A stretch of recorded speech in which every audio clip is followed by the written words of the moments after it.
അതിൽ നിന്ന് ഇസ്തിംബാത്തുകൾ ചെയ്യാൻ, ഫിഖ്ഹ് നിർദ്ധാരണം ചെയ്തെടുക്കാൻ വേണ്ടിയിട്ടുള്ള കാര്യങ്ങൾ അദ്ദേഹം സമയം ശക്തമായി വിനിയോഗിക്കാറുണ്ടായിരുന്നു. ഇത് വളരെ പ്രധാനപ്പെട്ട കാര്യമാണ്. ഇത് രണ്ട് മദ്ഹബായിട്ട് ഒരുപാട് വലിയ പ്രശ്നങ്ങൾ വരെ ഉണ്ടായിട്ടുണ്ട്. അങ്ങനെയാണ് അയിമത്തുകൾ ഇമാം റാമ ഹുർമുസി അദ്ദേഹത്തിന്റെ ഗ്രന്ഥം എഴുതിയത് അൽ മുഹദ്ദിസുൽ ഫാസിൽ എന്നുള്ള ഗ്രന്ഥം പോലും, അഥവാ ഈ മുഹദ്ദിസുകൾക്കും അതുപോലെ തന്നെ കർമ്മശാസ്ത്ര പണ്ഡിതന്മാരെയും വേർതിരിച്ച് കാണുന്ന ഒരു രീതി, അഥവാ മുഹദ്ദിസായാൽ ഓൻ എന്തറിയില്ല, ഫിഖ് അറിയില്ല, കർമ്മശാസ്ത്ര പണ്ഡിതനാണെങ്കിൽ ഒരു ഹദീസും അറിയില്ല എന്നുള്ള രൂപത്തിലായിരുന്നു ജനങ്ങൾ ഒരുപാട് കാലം വിചാരിച്ചിട്ടുണ്ടായിരുന്നത്. അതിനെയൊക്കെ തിരുത്തിക്കൊണ്ടാണ് അദ്ദേഹം ഗ്രന്ഥം എഴുതിയിട്ടുള്ളത്. അതുപോലെ തന്നെ മറ്റു പല അയിമത്തുകളും ഗ്രന്ഥങ്ങൾ എഴുതി. അപ്പോൾ തീർച്ചയായിട്ടും രണ്ട് മദ്ഹബുകളായിട്ട് തന്നെ അത് നിന്നിട്ടുണ്ടായിരുന്നു. അതിന് രണ്ടിൻ്റെതായ കുറവുകൾ ഉണ്ടായിരുന്നു. അതുകൊണ്ടാണ് ഇമാം അഹ്മദ് ബിൻ ഹംബൽ റഹിമഹുല്ലാ പറഞ്ഞതായിട്ടാണെന്ന് തോന്നുന്നു ഉദ്ധരിക്കപ്പെട്ടിട്ടുണ്ട്, കാനൽ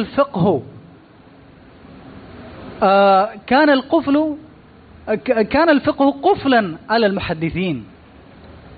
ഫിഖ്ഹ് എന്ന് പറയുന്നത് അത് മുഹദ്ദിസുകളെ സംബന്ധിച്ചിടത്തോളം ഒരു പൂട്ടായിരുന്നു എന്നുള്ളത്. അത് വളരെ അടഞ്ഞ അധ്യായമായിരുന്നു. അവർക്ക് അത്ര അതിൽ സാധിക്കുമായിരുന്നില്ല.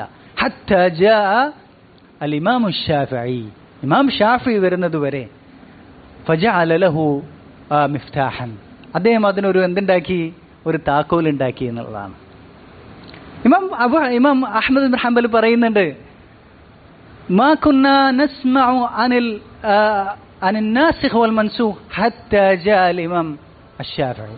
നമുക്ക് എന്താണ് നാസിഖ് എന്നോ മൻസൂഖ് എന്നോ അറിയുമായിരുന്നില്ല ഇമാം ഷാഫിഈ വരുന്നത് വരെ. ഇമാം ഷാഫിയാണ് ആദ്യമായിട്ട് നാസിഖ് മൻസൂഖിന്റെ എല്ലാം അതിന്റെ ബാബത്തുകളെല്ലാം വ്യക്തമായി വിവരിച്ചിട്ടുണ്ടായിരുന്നത്. അതുപോലെ തന്നെ ഉസൂലുൽ ഹദീസ് മുഴുവൻ ഇമാം ഷാഫിയാണ് ആദ്യമായിട്ട് ആ പഠനശാഖക്ക് തുടക്കമിടുന്നത്. ഇവിടെ നമുക്ക് ഉസൂൽ ഹദീസിനെ സംബന്ധിച്ച് ഒന്ന് രണ്ട് വാചകങ്ങൾ പറയാം. ഉസൂൽ ഹദീസ് എന്ന് പറഞ്ഞാൽ എന്താണ്? നമ്മുടെ മുമ്പിൽ ആയത്തുകളുണ്ട്, ഹദീസുകളുണ്ട്. ഈ ആയത്തുകളിൽ നിന്നും ഹദീസുകളിൽ നിന്നും എങ്ങനെയാണ് കർമ്മശാസ്ത്ര വിധികൾ പുറത്തെടുക്കുക, അതിൽ നിന്ന് എങ്ങനെയാണ് നിർദ്ധാരണം ചെയ്തെടുക്കുക, അതിനുള്ള ടെക്നിക്കുകളാണെന്ത് പറയുന്നത് ഉസൂലുൽ ഫിഖ്ഹ്. അതിന്റെ ഉസൂലുൽ ഫിഖ്ഹ് എന്ന് പറയുന്നത് പ്രധാനമായിട്ടും രണ്ട് ഭാഗങ്ങളായിട്ടാണുള്ളത്. അതിന്റെ ഒന്നാമത്തെ ഭാഗം ഭാഷയാണ്, അഥവാ എന്താണ് അള്ളാഹുവിന്റെ ഒരു വചനം. ഉദാഹരണമായിട്ട് അള്ളാഹു പറയാണ് വഅബ്ദുല്ലാഹ വലാ തുശ്രികു ബിഹി ഷൈഅ. ഇങ്ങനെ ഒരു കൽപ്പന, ഒരു വിലക്ക് ഇങ്ങനെ വന്നു കഴിഞ്ഞാൽ, അതല്ലെങ്കിൽ ഒരു ഷർത്ത് വെച്ചുകൊണ്ട് ഒരു കാര്യം പറയാണ്. ഇങ്ങനെ പല സീഗകളുണ്ട് അല്ലേ? ഇതിനൊക്കെ ഇതിന്റെയൊക്കെ അർത്ഥം എന്താണ്, ഇതൊക്കെ എന്തിനാണ് അറിയിക്കുന്നത് എന്നുള്ള കാര്യം ഇത് ആർക്കേ പഠിക്കാൻ സാധിക്കുകയുള്ളൂ, അറിയാൻ സാധിക്കുകയുള്ളൂ? വലിയ ഭാഷാ പണ്ഡിതന്മാർക്ക് മാത്രമാണ്. അപ്പോൾ ആയത്തുകളിൽ നിന്നും ഹദീസുകളിൽ നിന്നും അതിൻ്റെ അർത്ഥം, അതിൽ നിന്ന് ഉദ്ദേശിക്കുന്ന അർത്ഥം എന്താണെന്ന്, അതിൻ്റെ പ്രത്യക്ഷ രൂപമല്ല, മറിച്ച് അതിലടങ്ങിയിരിക്കുന്ന അർത്ഥങ്ങൾ പുറത്തെടുക്കാൻ സാധിക്കുകയുള്ളൂ. അപ്പോൾ ഭാഷ അതിൻ്റെ ഒരു വലിയ പകുതിയാണ്. കാരണം അൽഫാദുകളുടെ സീഗകളുടെ എല്ലാം ദിലാലത്തുകൾ എന്താണെന്നുള്ളത്, അതാണ് ഉസൂലുൽ ഫിഖ്ഹിന്റെ ഒരു വലിയ ഭാഗം എന്ന് പറയുന്നത്. പിന്നെ രണ്ടാമത്തെ ഭാഗം എന്ന് പറയുന്നത് നമ്മുടെ ദീനുൽ ഇസ്ലാമിന്റെ പൊതുവായ ഒരു ഘടനയുണ്ട്.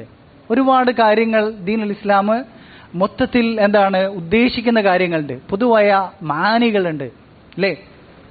ഉദാഹരണമായിട്ട് മൊത്തത്തിൽ ഇസ്ലാം പരിശോധിക്കുന്ന സമയത്ത് നമുക്ക് കാണാൻ കഴിയും, ഇസ്ലാം മുസ്ലിമീങ്ങൾക്ക് ഉപദ്രവകരമായി കാണുന്ന ഒരു കാര്യത്തെ എന്ത് ചെയ്യുന്നില്ല, അവർക്ക് പ്രയാസകരമായി തീരുന്ന കാര്യങ്ങളെ ഒന്നും എന്ത് ചെയ്യുന്നില്ല, ഒരിക്കലും വിധിയായി നിശ്ചയിക്കുന്നില്ല. ഇങ്ങനെ പല പൊതുവായുള്ള ഒരുപാട് കാര്യങ്ങൾ ഉണ്ട്. ഇത് പണ്ഡിതന്മാർ നിരന്തരമായി അവർ ആയത്തുകളും ഹദീസുകളും എല്ലാം കൈകാര്യം ചെയ്യുമ്പോൾ അവർക്ക് എന്ത് ചെയ്യും, ഒരുപാട് ഈ തരത്തിലുള്ള ആശയങ്ങൾക്ക് അവർക്ക് ലഭിക്കുകയാണ്. ഇമാം ഷാഫിക്ക് ഈ രണ്ട് കാര്യങ്ങൾ യോജിപ്പിച്ചുകൊണ്ടാണ് ഇമാം ഷാഫി ഉസൂല് എന്താണ് ഈ ദീനിന്റെ അഥവാ ഖുർആനും ഹദീസും എങ്ങനെ മനസ്സിലാക്കണം, അതിൽ നിന്ന് എങ്ങനെയാണ് വിധികൾ സ്വീകരിക്കേണ്ടത് എന്നതിൻ്റെ ഒരു എന്തുണ്ടാക്കി, ഉസൂലുകൾ ഉണ്ടാക്കി, ബാബത്തുകൾ, ഒരു എന്താണ് അതിനുള്ള ഒരു ശാസ്ത്രം തന്നെ ഉണ്ടാക്കിയെടുത്തു. മാത്രമല്ല അതിൻ്റെ കൂടെ തന്നെ അദ്ദേഹം എന്ത് ചെയ്തിട്ടുണ്ട്, ഉസൂലുൽ ഹദീസ്. ഉസൂലുൽ ഹദീസിലും ആദ്യം ഗ്രന്ഥമായിട്ട് പണ്ഡിതന്മാർ പറയുന്നത് ഇമാം ഷാഫിയുടെ റിസാല തന്നെയാണ്. ഹദീസുകൾ എങ്ങനെ, ഹദീസുകൾ സ്വീകരിക്കാനുള്ള മാനദണ്ഡവും ഹദീസുമായി ബന്ധപ്പെടുന്ന മറ്റ് വിഷയങ്ങളും, ഹദീസുകൾ തമ്മിൽ പ്രത്യക്ഷത്തിൽ വൈരുദ്ധ്യമുണ്ടാവുകയാണെങ്കിൽ അതെങ്ങനെയാണ് പരിഹരിക്കേണ്ടതെന്നുള്ള കാര്യം, ഇതെല്ലാം മുസ്ലിം ലോകത്തിന് സംഭാവന ചെയ്തിട്ടുള്ളത് ആരാണ്? ഇമാം ഷാഫിയാണ്. അതുകൊണ്ട് തന്നെ മറ്റ് മദ്ഹബുകൾക്കൊന്നുമില്ലാത്ത പ്രത്യേകത ആർക്കുണ്ട്? ആരുടെ മദ്ഹബിനുണ്ട്? ഇമാം ഷാഫിയുടെ മദ്ഹബിനുണ്ട്. ഒരു സംശയമില്ലാത്ത കാര്യമാണ്. അതുകൊണ്ടാണ് പല അയിമ്മത്തുകളും, ഉദാഹരണമായിട്ട് വളരെ പ്രസിദ്ധനായിട്ടുള്ള ഇമാം ഇബ്നു ഹസ്ം പോലും ഇമാം ഷാഫിയുടെ മദ്ഹബാണ് ഏറ്റവും നല്ല മദ്ഹബ് എന്ന് അദ്ദേഹം രേഖപ്പെടുത്തിയിട്ടുണ്ട്. കാരണം എന്താണ്? അദ്ദേഹം ഈ തരത്തിൽ രണ്ട് രീതികളും സമന്വയിപ്പിച്ചു. മാത്രമല്ല അദ്ദേഹത്തിന് ഈ ആലാത്തുകളെല്ലാം അദ്ദേഹത്തിന് യോജിച്ചു വന്നു എന്നുള്ളതാണ്. ഭാഷയും അതുപോലെ തന്നെ പാണ്ഡിത്യവും എല്ലാം അദ്ദേഹത്തിന് യോജിച്ചു വന്നു. അങ്ങനെ അവിടെ നിന്ന് അദ്ദേഹം അത് മക്കയിലേക്ക് മടങ്ങി. പിന്നെ അദ്ദേഹത്തിന് 3 തവണ അദ്ദേഹം ഇറാഖിലേക്ക് അദ്ദേഹം എന്ത് ചെയ്തിട്ടുണ്ട്, യാത്ര ചെയ്തിട്ടുണ്ട്. അവിടെ നിന്ന് അദ്ദേഹത്തിൻ്റെ പഠിക്കാൻ വന്നത് ആരൊക്കെയാണ്? അവിടെയുള്ള അയിമ്മത്തുകളാണ് വന്നിട്ടുള്ളത്. അയിമ്മത്തുകളാണ് വന്നത്. ഇമാം ഷാഫി മക്കയിലെത്തിയ സമയത്ത് ഇറാഖിൽ നിന്ന് അബ്ദുറഹ്മാൻ ഇബ്നു മഹ്ദി കത്തെഴുതി. അദ്ദേഹമാണ് കത്തെഴുതുന്നത് നുസൂസുകൾ മനസ്സിലാക്കാൻ എന്ത് ചെയ്യണം, ചില മാനദണ്ഡങ്ങളും ഉസൂലുകൾ വിവരിച്ച് ഒരു കത്തെഴുതി തരണമെന്ന് ആവശ്യപ്പെട്ടു. അദ്ദേഹം അങ്ങനെ ഒരു കത്തെഴുതി കൊടുക്കുകയാണ് ചെയ്തത്. റിസാല എന്ന പേരിൽ പിന്നീട് പ്രസിദ്ധമായ അദ്ദേഹത്തിൻ്റെ ചരിത്ര പ്രസിദ്ധമായ ഗ്രന്ഥം റിസാല. അത് റിസാല എന്ന് പറയുന്ന ഗ്രന്ഥം അദ്ദേഹത്തിന് ലഭിച്ചു. പിന്നീട് അദ്ദേഹം പറയുന്നുണ്ട്, ഞാൻ പിന്നീടുള്ള ജീവിതകാലം മുഴുവൻ ഇമാം ഷാഫിക്ക് വേണ്ടി ദുആ ചെയ്യാത്ത നമസ്കാരങ്ങൾ എനിക്കുണ്ടായിരുന്നില്ല എന്നതാണ്. ദിവസേന ഇമാം ഷാഫിക്ക് വേണ്ടി ഇമാം അബ്ദുറഹ്മാൻ മഹ്ദി, അദ്ദേഹം പ്രസിദ്ധനായ മുഹദ്ദിസാണ്, പണ്ഡിതനാണ്. അതുപോലെ തന്നെ ഇമാം ഇബ്നു തൈമിയ, ഇമാം അഹ്മദ് ബിൻ ഹംബൽ റഹിമഹുല്ലാഹ്, അദ്ദേഹം ഇമാം ഷാഫിയിൽ നിന്ന് പഠിച്ചു, ഫിഖ് പഠിച്ചു, ഉസൂലുകൾ പഠിച്ചു. അദ്ദേഹം പറയുന്നുണ്ട്, അദ്ദേഹത്തിൻ്റെ മകനായിട്ടുള്ള അബ്ദുള്ള പറയുന്നുണ്ട്, എപ്പോഴും നിരന്തരമായിട്ട് ഇമാം അഹ്മദ് ബിൻ ഹംബലെ ഷാഫിയെ സംബന്ധിച്ച് പറയുകയും പുകഴ്ത്തുകയും ചെയ്യാറുണ്ടായിരുന്നു. അത് കേൾക്കുന്ന സമയത്ത് അബ്ദുള്ള ചോദിച്ചു, എന്തിനാണ് താങ്കൾ ഇങ്ങനെ ഇമാം ഷാഫി എങ്ങനെ പുകഴ്ത്തുന്നത്? കാരണം ഏകദേശം സമകാലികരാണ് രണ്ടുപേരും. ഇമാം ഷാഫി ജനിച്ചിട്ടുള്ളത് ഹിജ്റ 150-ലാണ്. അത് കുറച്ച് കഴിഞ്ഞിട്ടാണ് ആര് ജനിക്കുന്നത്? അഹ്മദ് ബിൻ ഹംബൽ ജനിക്കുന്നത്. മാത്രമല്ല അഹ്മദ് ബിൻ ഹംബൽ റഹിമഹുല്ലാഹ് അദ്ദേഹത്തിൻ്റെ നാട്ടിൽ ബഗ്ദാദിൽ വലിയ സ്ഥാനവും സ്വീകാര്യ, അദ്ദേഹം വലിയ പണ്ഡിതനായിട്ട് അവിടെ സ്വീകരിക്കപ്പെട്ട വ്യക്തിയാണ്.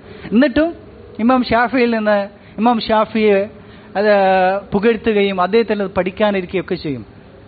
അപ്പം അദ്ദേഹം പറഞ്ഞത്, അശ്ശാഫിഉ കശംസി ലിദ്ദുനിയ, ഷാഫിഈ എന്ന് പറയുന്നത് ദുനിയാവിന് സൂര്യൻ എത്രമാത്രം അനിവാര്യമാണോ അതുപോലെയാണ്, അത്ര ഗുണകരമാണ്, അതുപോലെയാണ് ഈ ഉമ്മത്തിന് ഷാഫിഈ എന്ന് പറയുന്നത്. വകൽ ആഫിയത്തി ലിൽ ബദൻ, ശരീരത്തിന് ആഫിയത്ത്, സൗഖ്യം എത്രമാത്രം പ്രാധാന്യമുള്ള കാര്യമാണോ അതുപോലെയാണ് ഈ ഉമ്മത്തിന് ഇമാം ഷാഫി എന്ന് പറയുന്നത്. അവസാന കാലത്ത് ഇമാം ഷാഫിഈ ഇറാഖ് സന്ദർശിച്ച സമയത്ത് അദ്ദേഹം വൃദ്ധനായിട്ടുണ്ട്. ഇമാം അഹ്മദ് ബിൻ ഹംബൽ അദ്ദേഹത്തിൻ്റെ മെഹന, അദ്ദേഹത്തിൻ്റെ ആ പരീക്ഷണമെല്ലാം കഴിഞ്ഞിട്ട് അങ്ങേയറ്റം അസുഖബാധിതനായിട്ട് ഇരിക്കുന്ന സമയത്ത് അദ്ദേഹത്തിൻ്റെ വീട്ടിലേക്ക് ഇമാം ഷാഫി കടന്നു വന്നു. അദ്ദേഹത്തിന് വേദന കൊണ്ട് അനങ്ങാൻ കഴിയാത്ത സമയമാണുള്ളത്. അങ്ങനെ ഇമാം ഷാഫി വന്ന് കണ്ടപ്പോൾ അദ്ദേഹം ഇമാം അഹ്മദ് എഴുന്നേറ്റിരുന്നു. അദ്ദേഹത്തിന്റെ കണ്ണുകൾക്കിടയിൽ ചുംബിച്ചു. ഇമാം ഷാഫിയുടെ കണ്ണുകൾക്കിടയിൽ ചുംബിച്ചു. അദ്ദേഹത്തിന്റെ മുമ്പിൽ, അദ്ദേഹത്തെ ഉയരത്തിലിരുത്തി അദ്ദേഹത്തിന്റെ മുമ്പിൽ ഒരു ശിഷ്യൻ ഉസ്താദിന്റെ മുമ്പിൽ ഇരിക്കുന്നത് പോലെ ഇമാം അഹ്മദ് ബിൻ ഹംബൽ ഇരുന്നു. എന്നിട്ട് അദ്ദേഹം പോകാറായപ്പോ അദ്ദേഹത്തിന്റെ ആ കഴുതപ്പുറത്ത് കയറിയ സമയത്ത് ഇമാം ഷാഫി അദ്ദേഹത്തിന്റെ കഴുതപ്പുറത്ത് കയറിയപ്പോ അതിന്റെ സൈഡിൽ ഇമാം അഹ്മദ് ബിൻ ഹംബൽ ഓടി എന്നാണ് അദ്ദേഹത്തെ യാത്രയക്കാൻ വേണ്ടിയിട്ട്. ഇങ്ങനെ വലിയൊരു ഈ കാലത്തുണ്ടെന്ന് തോന്നുന്നത്, ഒരു വലിയ ആളുകൾ വന്നു കഴിഞ്ഞാൽ അവരെ തിരിച്ചു പോകുന്ന സമയത്ത് അവരുടെ കാറിന്റെ പുറകെയോ സൈഡിൽ ഓടുക എന്ന് പറയുന്നത് അവരെ ആദരിക്കാൻ വേണ്ടിയാണ്. ആരാണ് അന്ന് ഇറാഖിലെ ഏറ്റവും വലിയ പണ്ഡിതനായി സ്വീകരിക്കപ്പെട്ടിട്ടുള്ള ഇമാം അഹ്മദ് ബിൻ ഹംബലാണ് ഇങ്ങനെ ചെയ്യുന്നത്. ഇത് കേട്ട ഇറാഖിലെ പണ്ഡിതന്മാർക്കൊന്നും അത്ര ഒരു സുഖിച്ചില്ല. യഹ്യ ഇബ്നു മഈൻ റഹിമഹുല്ലാഹ് വലിയ മുഹദ്ദിസാണ്. അദ്ദേഹം ഇമാം അദ്ദേഹത്തിനോട് ചോദിച്ചു, താങ്കൾക്ക് ഇങ്ങനെ ചെയ്യേണ്ട ആവശ്യമുണ്ടോ, ഇങ്ങനെ ചെയ്യേണ്ട ആവശ്യമുണ്ടോ എന്ന് ചോദിച്ചു. അദ്ദേഹം പറയുന്നത്, ഇമാം Ahmad bin Hanbal Yahya ibn മഈനോട് പറഞ്ഞു, ഇൻ അറദ്തൽ ഫിഖ് ഇൽസം ദനബ അൽ ബഗ്ല, അല്ലെങ്കിൽ ഇൽസം ദനബ അൽ ഹിമാർ. നിനക്ക് അറിവ് വേണോ, ഫിഖ് വേണോ, നീ എന്ത് ചെയ്താൽ മതി, ആ കഴുതയുടെ അല്ലെങ്കിൽ കോവർ കഴുതയുടെ എന്ത് ചെയ്താൽ മതി, വാല് പിടിച്ചാൽ മതി, അതിന്റെ പുറകെ സഞ്ചരിച്ചാൽ മതി എന്നുള്ളത്. ഈ തരത്തിൽ ഇമാം അഹ്മദ് ബിൻ ഹംബൽ അങ്ങേയറ്റം പുകഴ്ത്താറുണ്ടായിരുന്നു. 40 വർഷം ഇമാം ഷാഫിഈക്ക് വേണ്ടിയിട്ട് ദുആ ചെയ്തിട്ടുണ്ടായിരുന്നു എന്നുള്ളത് അദ്ദേഹത്തിന്റെ മകൻ സാലിഹ് രേഖപ്പെടുത്തിയിട്ടുണ്ട്.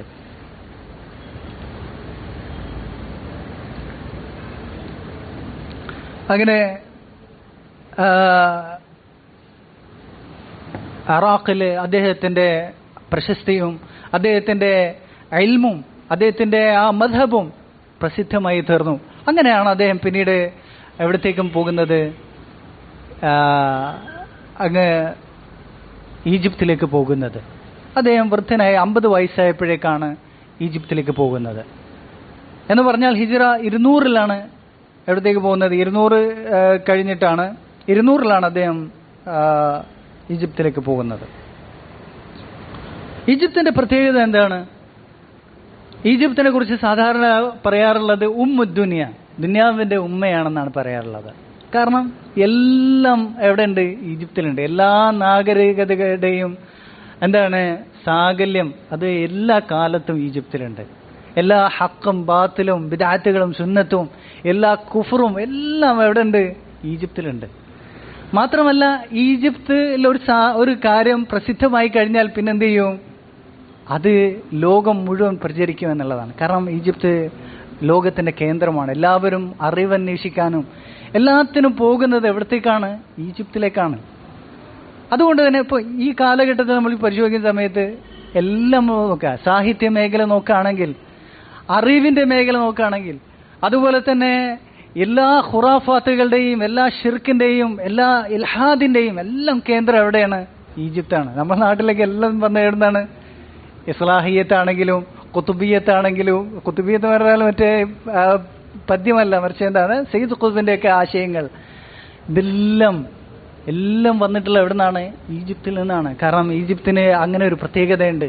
അവിടെ ഇഅ്ലാം, ഇങ്ങനെ മാധ്യമം എന്ന് പറയുന്ന ഒരു സംഗതി അവിടെ ലോകത്ത് ഏറ്റവും മുൻപന്തിയിൽ അവിടെയാണ്, ഇന്നും അവിടെയാണുള്ളത്. ഇമാം ഷാഫിഈ അദ്ദേഹം എല്ലാ രൂപത്തിലും തികഞ്ഞ ശേഷമാണ് എവിടത്തേക്ക് പോകുന്നത്? ഈജിപ്തിലേക്ക് പോകുന്നത്. കാരണം അദ്ദേഹത്തിന്റെ പ്രായം 50 എത്തി. ആ തരത്തിൽ അദ്ദേഹത്തിന്റെ എല്ലാ അറിവും അദ്ദേഹത്തിന്റെ പാണ്ഡിത്യം എല്ലാം പൂർത്തിയായി കഴിഞ്ഞതിന് ശേഷം, അദ്ദേഹത്തിന്റെ മിക്ക ഗ്രന്ഥങ്ങളും രചിച്ചതിന് ശേഷം, അദ്ദേഹത്തിന്റെ പ്രസിദ്ധമായ മിക്ക ഗ്രന്ഥങ്ങളും രചിച്ചതിന് ശേഷം അദ്ദേഹം അതുപോലെ തന്നെ ഹദീസ് പഠിച്ചു. അതിനുശേഷം ഇജ്തിഹാദിന്റെയും റഈന്റെയും ആളുകളുടെയും ഫിഖ് പഠിച്ചതിന് ശേഷമാണ് എവിടത്തേക്ക് പോകുന്നത്? ഇതെല്ലാം കൈവരിച്ചതിന് ശേഷമാണ് ഈജിപ്തിലേക്ക് പോകുന്നത്. അതുകൊണ്ട് തന്നെ അദ്ദേഹത്തിന് ആദ്യകാലത്തുണ്ടായ പല വീക്ഷണങ്ങളും അദ്ദേഹം ഈജിപ്തിൽ പോയതിനു ശേഷം മാറ്റിയിട്ടുണ്ട്. കാരണം അദ്ദേഹത്തിന്റെ ആദ്യ കാലഘട്ടത്തിലുള്ള പല കുറവുകളെല്ലാം അദ്ദേഹം നികത്തിയിട്ടുണ്ടായിരുന്നു ഈജിപ്തിലേക്ക് എത്തുന്ന സമയത്തേക്ക്. അതുകൊണ്ട് തന്നെ ഇമാം ഷാഫിക്ക് രണ്ട് റഅ്യുണ്ട്, രണ്ട് മദ്ഹബുണ്ട് എന്നുള്ളത് ഉലമാക്കളെല്ലാം പറഞ്ഞുള്ള കാര്യമാണ്. ജദീദും ഖദീമും, പുതിയതും പഴയതും.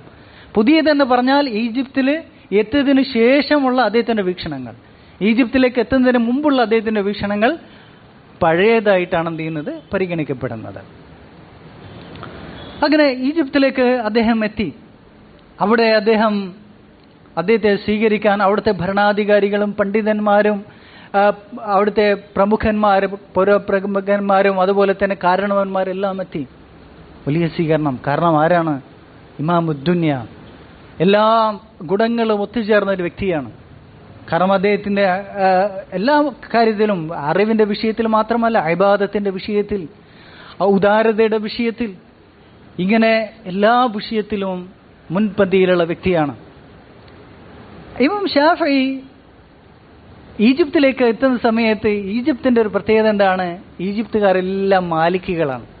കാരണം ഇമാം മാലിക്കിൻ്റെ പ്രമുഖരായ ശിഷ്യന്മാർ അധിക പേരും എവിടെ നിന്നാണ്? ഈജിപ്തിൽ നിന്നും അതുപോലെ തന്നെ മഗ്രിബിൽ നിന്നുമുള്ളവരാണ്, അല്ലേ? അത് അറിയപ്പെട്ട അബ്ദുറഹ്മാൻ ബിൻ ഖാസിം, അങ്ങനെയുള്ള ധാരാളം ആളുകൾ. ഇവരൊക്കെയാണ് എന്ത് ചെയ്തിട്ടുള്ളത്? ഇമാം മാലിക്കിൻ്റെ ഫിഖ്ഹുകൾ ക്രോഡീകരിച്ചിട്ടുള്ളത്. പക്ഷേ അവിടെ ഒരു വലിയ അപകടമുണ്ടായിരുന്നു. അവിടെയെല്ലാം ഇമാം മാലിക്കിൻ്റെ ഫിഖ്ഹ് പ്രചരിച്ചു എന്നത് മാത്രമല്ല, അതിർകവിയുന്നിടത്തേക്ക് അവിടെയുള്ള ആളുകൾ എത്തിപ്പോയിട്ടുണ്ടായിരുന്നു. എത്രത്തോളം? മൊറോക്കോയിൽ, ഇന്നത്തെ മഗ്രിബ് എന്ന് പറയുന്ന സ്ഥലം, ഇന്ന് അത് ടുണീഷ്യയും ഇതെല്ലാം ഉൾപ്പെടും. അവിടെ ഇമാം മാലിക്കിൻ്റെ ഒരു കലൻസും ഉണ്ടായിരുന്നു. ആളുകൾ അതിൽ നിന്ന് ബർക്കത്തെടുക്കാറുണ്ടായിരുന്നു എന്നൊക്കെ പറയപ്പെട്ടിട്ടുണ്ട്. അത്രമാത്രം ഇമാം മാലിക്കിൽ അവരെന്ത് ചെയ്തിട്ടുണ്ട്? അതിര് കവിഞ്ഞിട്ടുണ്ടായിരുന്നു. ഇതെല്ലാം ഇങ്ങനെ ഒരുപാട് സംഭവ വികാസങ്ങൾ ഇമാം ഷാഫി കേട്ടത് കൊണ്ട് ഇമാം മാലിക്കിനെ, അദ്ദേഹത്തിൻ്റെ ഷെയ്ഖായിട്ടുള്ള ഇമാം മാലിക്കിനെ പല വിഷയത്തിലും വിയോജിച്ച് അഭിപ്രായങ്ങൾ രേഖപ്പെടുത്താൻ ഇമാം ഷാഫി പ്രത്യേകം ശ്രദ്ധിച്ചു. കാരണം ഇങ്ങനെ അതിര് കവിഞ്ഞു പോയി കഴിഞ്ഞാൽ അദ്ദേഹം ഭയപ്പെട്ടു. ഈസാ നബിയുടെ കാര്യത്തിൽ നസ്രാണികൾ അതിര് കവിഞ്ഞതുപോലെ മാലിക്കിൻ്റെ വിഷയത്തിൽ ഈ മഗ്രിബികൾ അതിര് കവിയുമെന്നുള്ള ഭയപ്പെട്ടു അദ്ദേഹം. അതുകൊണ്ടാണ് അദ്ദേഹം എന്ത് ചെയ്ത് അദ്ദേഹത്തിൻ്റെ ആ വീക്ഷണങ്ങൾ വളരെ പരസ്യപ്പെടുത്തി പറയാൻ കാരണമായിട്ടുള്ളത്. മാത്രമല്ല അദ്ദേഹം സത്യത്തോടുള്ള അദ്ദേഹത്തോടുള്ള കൂറും അത് വലിയ കാരണമായി തീർന്നു. പക്ഷേ അങ്ങനെ ഇമാം ഷാഫിയുടെ വന്നതിന് ശേഷം അവിടെ ഒരു 3-4 വർഷങ്ങളാണ് ഇമാം ഷാഫി ഈജിപ്തിൽ ചെലവഴിച്ചത്. അദ്ദേഹം അവിടെ വെച്ച് മരണപ്പെടുകയും ചെയ്തു. ആ കാലയളവിനുള്ളിൽ ഈജിപ്ത് മൊത്തം മാറി മറിഞ്ഞു. മാലിക്കുകൾ ആകെ എല്ലാവരും എന്തായിത്തീർന്നു? ഇമാം ഷാഫിയുടെ മദ്ഹബിലേക്ക് മാറി വന്നു. അത് ഇമാം ഷാഫിയുടെ മദ്ഹബിന് ഏറ്റവും അനുകൂലമായ കാര്യമാണത്. ഇന്നും ഈജിപ്ത് എന്ന് പറയുന്നത് എന്താണ്? ഉമ്മുദ്ദുനിയ ഇമാം ഷാഫിയുടെ അതേ മദ്ഹബിലാണ് നിൽക്കൊള്ളുന്നത്. അത് ഇമാം ഷാഫിയുടെ മദ്ഹബ് അങ്ങേറ്റം പ്രചരിക്കാനുള്ള വലിയൊരു കാരണമായി തീർന്നു. എന്നാൽ മറ്റ് നാടുകൾ, ഉദാഹരണമായിട്ട് ഇന്നത്തെ ലിബിയ മുതൽ അങ്ങ് അൾജീരിയ വരെ, അവിടുന്ന് താഴോട്ട് ആഫ്രിക്കയിലെ മിക്ക രാജ്യങ്ങളും ഇന്നും മാലിക്കി മദ്ഹബാണ് പിൻപറ്റുന്നത്. അവർ ആ വിഷയത്തിൽ മാലിക്കിൻ്റെ മദ്ഹബ് എന്ന് പറയാനും പറ്റില്ല. പണ്ഡിതന്മാർ പറയുന്നത് പോലെ ഖലീലിൻ്റെ മദ്ഹബാണ് പിൻപറ്റുന്നത്. എന്ന് പറഞ്ഞാൽ മാലിക്കി മദ്ഹബിൽ എഴുതപ്പെട്ട ഒരു പ്രസിദ്ധമായ ഗ്രന്ഥമാണ് മുഖ്തസർ അൽ ഖലീൽ. ആ മദ്ഹബാണ് എന്ത് ചെയ്യുന്നത്? ഇന്നത്തെ മാലിക്കുകൾ പിൻപറ്റുന്നത്, ആഫ്രിക്കക്കാരൊക്കെ പിൻപറ്റുന്നത്. അതിലാണ് ഈ കൈകെട്ടാതിരിക്കുക, സെതിലൊക്കെ ഉള്ളത്. അതുപോലുള്ള മറ്റ് പല വിഷയങ്ങളും, ഭക്ഷണ വിഷയത്തിലുള്ള പല പഴച്ച വീക്ഷണങ്ങളൊക്കെ ഉള്ളത്. എന്നാൽ ആഫ്രിക്കയുടെയൊക്കെ ഈ തീരദേശം ഉൾപ്പെടുന്ന രാജ്യങ്ങൾ, ഈ അറബ് നാടുകളോട് അടുത്ത് കിടക്കുന്ന എത്യോപ്യ, അതുപോലെ തന്നെ ജിബൂത്തി, സോമാലിയ, ഇങ്ങനെയൊക്കെയുള്ള രാജ്യങ്ങളിലൊക്കെ ഇമാം ഷാഫിയുടെ മദ്ഹബാണ് അതുപോലെ ടാൻസാനിയൊക്കെ ഇമാം ഷാഫിയുടെ മതമാണ്. കാരണം ഈ നാടുകളിലൊക്കെ എന്ത് ചെയ്തിട്ടുണ്ട്, അറബ് നാടുകളിൽ നിന്ന്, പ്രത്യേകിച്ച് യമനിൽ നിന്നും ഹിജാസിൽ നിന്നുമൊക്കെ, ഹിജാസൊക്കെ പിന്നീട് ഷാഫി മതബിലായിരുന്നു ഉണ്ടായിരുന്നത്. പിന്നീട് ഈ ആലു സഊദ് വരുമ്പോഴാണ് പിന്നീട് അത് മാറി വന്നത്. അതുവരെ ഇമാം ഷാഫിയുടെ മതബായിരുന്നു ഹിജാസിലൊക്കെ പ്രസിദ്ധമായി ഉണ്ടായിരുന്നത്. യമനിലും ഇന്നും ഇമാം ഷാഫിയുടെ മതബാണുള്ളത്. അങ്ങനെ തീരദേശങ്ങളിലൊക്കെ ആ മതബാണ് പ്രസിദ്ധമായത്. നമ്മുടെ നാട്ടിലേക്ക്, കേരളം അടുത്ത് നിൽക്കുന്നത്, അറബ് നാടിന് അടുത്ത് നിൽക്കുന്നത് കേരളത്തിലേക്ക് വന്നത് എന്താണ്? ഷാഫി മതബാണ്. അതുപോലെ തന്നെ ഇന്തോനേഷ്യയിലേക്കും മലേഷ്യയിലേക്കും അതുപോലുള്ള ഫിലിപ്പീൻസിലേക്കൊക്കെ പോയിട്ടുള്ളത് എന്താണ്? ഷാഫിയുടെ മതബാണ്. മാത്രമല്ല ഇന്ന് മുസ്ലിം നാടുകളായിട്ടുള്ള വലിയ പ്രസിദ്ധമായ നാടുകളിൽ ഇറാഖിലൊക്കെ പ്രസിദ്ധമായി നിൽക്കുന്നതും ഷാഫിയുടെ മതബാണ്. അപ്പോൾ ഇവിടെ പ്രത്യേകിച്ച് നമ്മുടെ നാട്ടിലേക്ക് ഇമാം ഷാഫിയുടെ മതബ് വന്നതിനാൽ നമുക്കൊരുപാട് എന്തുണ്ടായിട്ടുണ്ട്, ഗുണങ്ങളുണ്ടായിട്ടുണ്ട്. കാരണം ഇമാം ഷാഫി ബിദ്അത്തുകൾക്കെതിരിൽ ശക്തമായ നിലപാട് സ്വീകരിച്ച വ്യക്തിയാണ്. അദ്ദേഹത്തിന്റെ ഫിഖ് രേഖപ്പെടുത്തിയിട്ടുണ്ട്. മറ്റ് എല്ലാ അയിമ്മത്തുകൾക്കും വിരുദ്ധമായിട്ട് അവരുടെയൊക്കെ നിലപാടുകളും വീക്ഷണങ്ങളും ക്രോഡീകരിച്ചത് അവരുടെ ശിഷ്യന്മാരാണ്. ഇമാം അബു ഹനീഫ് അദ്ദേഹത്തിന്റെ വീക്ഷണങ്ങൾ ക്രോഡീകരിച്ചിട്ടില്ല. അദ്ദേഹത്തിന്റെ ശിഷ്യനായ മുഹമ്മദ് ബിൻ ഹസൻ ഷെയ്ബാനിയാണ് അതെല്ലാം ബസീത്തും അതുപോലുള്ള എല്ലാ ഗ്രന്ഥങ്ങളും രചിച്ചിട്ടുള്ളത്. ഇമാം മാലിക്കിന്റെ ഗ്രന്ഥങ്ങൾ, ഇമാം മാലിക്കിന്റെ വീക്ഷണങ്ങൾ ക്രോഡീകരിച്ച ഗ്രന്ഥങ്ങൾ അദ്ദേഹത്തിന്റെ ശിഷ്യന്മാരാണ് ക്രോഡീകരിച്ചിട്ടുള്ളത്. അതുപോലെ തന്നെ ഇമാം അഹ്മദ് ബിൻ ഹംബലിന്റെ മദ്ഹബിന്റെ ആദ്യത്തെ മുഖ്തസർ വരുന്നത് ഖറാഫി വന്നതിന് ശേഷമാണ്. ഖറാഫിയാണ് ആദ്യമായിട്ട് എഴുതുന്നത്. ഖറാഫി വന്നത് കുറച്ച് നൂറ്റാണ്ടുകൾ കഴിഞ്ഞിട്ടുണ്ട്. അപ്പോൾ പറഞ്ഞു വരുന്നത് ഇമാം ഷാഫി അദ്ദേഹത്തിന്റെ മദ്ഹബ് അദ്ദേഹം തന്നെ അദ്ദേഹത്തിന്റെ ഉസൂൽ അദ്ദേഹം എഴുതി. അതുപോലെ തന്നെ ഫിഖ് അദ്ദേഹത്തിന്റെ ഉമ്മിലും മറ്റ് ഗ്രന്ഥങ്ങളിലുമായിട്ട് അദ്ദേഹം രേഖപ്പെടുത്തി. അതൊക്കെ ആ മദ്ഹബ് സുരക്ഷിതമായി നിൽക്കാൻ വലിയ കാരണമായി തീർന്നിട്ടുണ്ട്. മാത്രമല്ല ഉസൂലുകളും അദ്ദേഹം രേഖപ്പെടുത്തി. അതുകൊണ്ടാണ് ഇപ്പോൾ ഇന്നത്തെ നമ്മൾ സൂഫികളെ നോക്കുന്ന സമയത്ത് നമ്മൾ കേരളത്തിലുള്ള ആളുകളിൽ, കേരളത്തിലെ സമസ്തക്കാരിലും സൂഫികളിലും മറ്റ് ലോകത്ത് എവിടെ നോക്കുന്ന സമയത്തും അവരിലൊന്നുമില്ല, അവിടേക്കുള്ള ഖുറാഫാത്തുകൾ അത്ര അധികം എന്തില്ല, കേരളത്തിലില്ല. വളരെ ലൈറ്റായിട്ടാണ് എന്തുള്ളത് കേരളത്തിലുള്ള. നമ്മൾ ഉത്തരേന്ത്യയിലൊക്കെ പോയി നോക്ക്, പിടുത്തം വിട്ട തരത്തിൽ, അവർക്കൊന്നും പിടുത്തം വിട്ട രൂപത്തിൽ, ഇസ്ലാമിൽ നിന്ന് വ്യതിചലിച്ചു പോയ രൂപത്തിലാണ് അവിടേക്കുള്ള ഖുറാഫാത്തുകളും ഒക്കെ ഉള്ളത്, തരീഖത്തുകൾ. അതുപോലെ തന്നെ ഈ തസവുഫ് അൽ ഫൽസഫി, ഫിലോസഫിക്കൽ അഥവാ സൂഫിസമാണ് അവിടെയൊക്കെ പ്രചരിച്ചിട്ടുള്ളത്. ഇതൊന്നും നമ്മുടെ നാട്ടിൽ അത്രയധികം പ്രചരിച്ചിട്ടില്ല. കാരണം ഇവിടെയുള്ള ഷാഫി മദ്ഹബ് അത് വളരെ സുരക്ഷിതത്വമായിട്ട് ഇവിടെ നിലകൊണ്ടിട്ടുണ്ട്. കാരണം അവരവരുടെ പ്രമാണങ്ങളായി സ്വീകരിച്ചിട്ടുള്ളത് ഖുർആനും സുന്നത്തും ഇജ്മാഉം ഖിയാസും മറ്റ് ഹദീസ് നിദാന ശാസ്ത്രവും ഉസൂലുൽ ഫിഖ് എല്ലാം ഉലമാക്കൾക്കിടയിലും മുസ്ലിമീങ്ങൾക്കിടയിലും പ്രസിദ്ധമായതാണ് സ്വീകരിച്ചിട്ടുള്ളത്. അതുകൊണ്ട് തന്നെ കേരളത്തിൽ വളരെയധികം ഇതെല്ലാം കുറവായി തീർന്നിട്ടുണ്ട്. പറഞ്ഞു വരുന്നത് ഇമാം ഷാഫി ഈജിപ്തിലേക്ക് എത്തി. അദ്ദേഹത്തെ കാണാൻ ആളുകളെല്ലാം തടിച്ചുകൂടി. അദ്ദേഹത്തിന്റെ ഹാറൂൻ ഇബ്നു യസീദ് അൽ ഐലി, അദ്ദേഹം അവിടെയുള്ള വലിയ പണ്ഡിതനാണ്. അദ്ദേഹം പറയുന്നുണ്ട് ഇമാം ഷാഫിയെ സംബന്ധിച്ച്, അദ്ദേഹത്തെക്കാൾ നല്ല രൂപത്തിൽ നമസ്കരിക്കുന്ന ഒരാളെ ഞങ്ങൾ കണ്ടിട്ടുണ്ടായിരുന്നില്ല.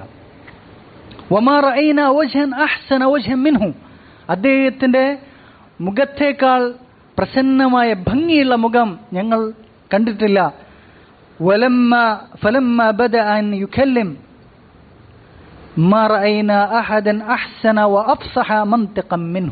അദ്ദേഹം സംസാരിക്കാൻ തുടങ്ങിയപ്പോൾ അദ്ദേഹത്തെക്കാൾ നല്ല, അത്രയും അധികം ഭാഷാശുദ്ധിയോടുകൂടി സംസാരിക്കുന്ന ഒരു സംസാരം ഞങ്ങൾ കേട്ടിട്ടുണ്ടായിരുന്നില്ല എന്നാണ് പറയുന്നത്.